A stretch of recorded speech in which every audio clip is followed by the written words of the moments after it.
Welcome to Vibrant. నేను మీ శివాని. అడవిశేష్ ప్రస్తుతం గూఢచారి 2 dacoit అంటూ ఫుల్ బిజీగా ఉన్నారు. ఇంత బిజీగా ఉన్నా కూడా ఆరోగ్యం బాగా లేకపోయినా నిహారిక పిలిచిందని కమిటీ కుర్రాలు ఈవెంట్కు గెస్ట్గా వచ్చారు. ఈవెంట్కు వచ్చి ఒక అరగంట ఉండి వెళ్ళిపోదామని అనుకున్నాడట.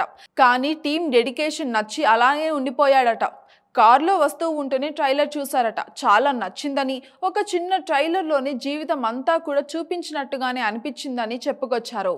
ఇక ప్రతి ఒక్కరు కూడా చాలా అద్భుతంగా నటించినట్టుగా కనిపిస్తుంది అని కూడా అన్నారు. ఇక అడవిశేషు ఈ టీమ్ మంచి ఆఫర్లు ఇచ్చారు. సినిమాను రాసిన తీసిన వంశీకి కంగ్రాట్స్ చెప్పేశారు. టీంలోని కొత్త మెంబర్లు అందరూ చక్కగా నటించారని, ఫస్ట్ షోకి తన డెకాయిట్ టీంని కూడా సినిమాకు పంపిస్తానని, తన సినిమాలో ఎవరైనా ఏదైనా పాత్రకి సెట్ అవుతారేమో అని కూడా చూడమంటానన్నాడు.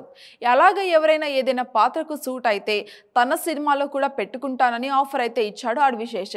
కానీ తాను మాత్రం అందరితో పాటుగా ఒక ఆడియన్స్ లాగానే ఈ సినిమాను చూస్తానని, ఇక ఇలాంటి చిత్రాన్ని నిర్మించేందుకు చాలా గట్స్ కావాలని, అలాంటి గట్స్ నిహారికకు ఉన్నాయని అడవిశేష్ చెప్పుకొచ్చారు. ఇక ఇదే ఈవెంట్లో నాగబాబు మాట్లాడుతూ అడవిశేష్ను పొగిడేశారు. పంచా చిత్రంలో అడవిశేష్ నటనను చూసి చాలా కోపం వచ్చిందని, ఎవడ్రా వీడు ఇలాగ ఉన్నాడని అనుకున్నారట. ఇక ఇండస్ట్రీలో అడవిశేష్ లాగా టాలెంట్ ఉన్న ఎవరైనా సరే రావచ్చు అని, నిలబడొచ్చు అని, ఇండస్ట్రీ ఏ ఒక్కరి సొత్తు కాదని నాగబాబు చెప్పిన మాటలు బాగానే వైరల్ అవుతున్నాయి. ఆ విషయం మనకు తెలిసిందే.